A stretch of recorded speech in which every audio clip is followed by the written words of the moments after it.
अकबर बीरबल की कहानी और क्या 4 शॉर्ट हिंदी स्टोरी अब आपके लिए only on intellect for all channel पर, तो इसे लाइक, सब्सक्राइब और शेयर करना ना भूलें। तो चलिए शुरू करते हैं।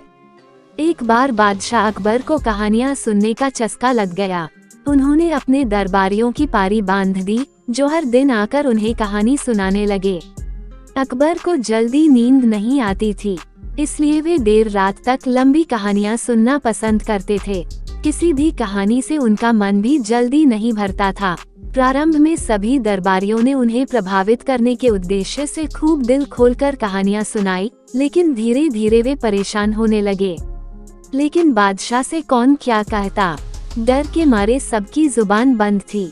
सबको बस इंतजार उस दिन का जब बादशाह का कहानियों का चस्का खत्म हो जाए और उनका इस आफत से पीछा छूटे।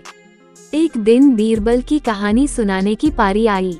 वह बादशाह अकबर के कक्ष में गया और कहानी सुनाने लगा।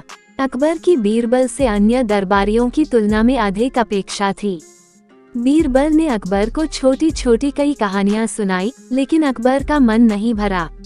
उन्होंने बीरबल से कहा, बीरबल तुम हमारे सभी दरबारियों में सबसे बुद्धिमान हो। तुम हमें कोई लंबी और सबसे हटकर ऐसी कहानी सुनाओ जो हमने कभी न सुनी हो। बादशाह का हुक्म बजाना बीरबल का कर्तव्य था। उसने जी हुजूर कहकर कहानी सुनना शुरू किया। अकबर भी बड़े ध्यान से कहानी सुनने लगे। जब भी बीरबल कहानी समाप्त करने का प्रयास करता, अकबर कहते और फिर बीरबल को उसमें कुछ और किस्से जोड़ने पड़ते। ऐसा करते करते रात हो गई। बीरबल को नींद आने लगी। वह घर जाकर सोना चाहता था, लेकिन अकबर की आंखों से नींद कोसों दूर थी। वे बड़े चाव से कहानी सुन रहे थे और बार बार और फिर कहकर कहानी खत्म होने ही नहीं दे रहे थे। बीरबल समझ गया कि बादशाह ऐसे नहीं मानेंगे। उसे कुछ ऐसा करना होगा कि वे खुद ही उसे वहां से भगा दें।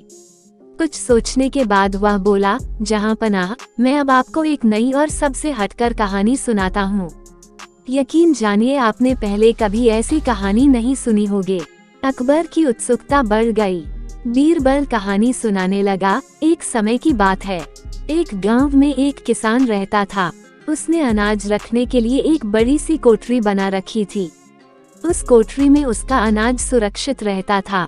उस कोठरी में एक छोटा सा छेद रह गया था, जिस ओर किसान ध्यान नहीं दे पाया। एक दिन एक चिड़िया उस छेद से कोठरी में जा घुसी और अनाज का एक दाना लेकर उसी छेद से फुर करके बाहर उड़ गई। और फिर अकबर उत्सुक होकर बोले। फिर दूसरी चिड़िया आई और वह भी कोठरी में से दाना लेकर उड़ गई।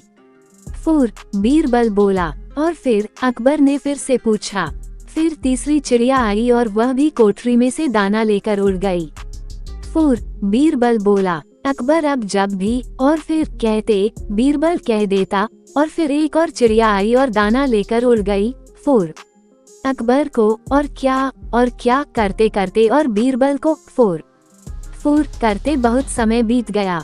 कहानी फुर से आगे बढ़ ही नहीं रही थी। आखिरकार अकबर खींचकर बोले, ये क्या फुर लगा रखा है, आगे की कहानी बताओ। जहांपनाह, आप इतने में ही तंग आ गए। कोठरी के आसपास तो करोड़ों चिड़िया इकट्ठी हो गई है। वे सब एक एक करके कोठरी के अंदर जाएंगी और दाना लेकर उड़ जाएंगी। फुर, आपके कहे अनुसार कहानी बहुत लंबी और हटकर है। फुर सुनकर अकबर पहले ही बहुत खींच चुके थे।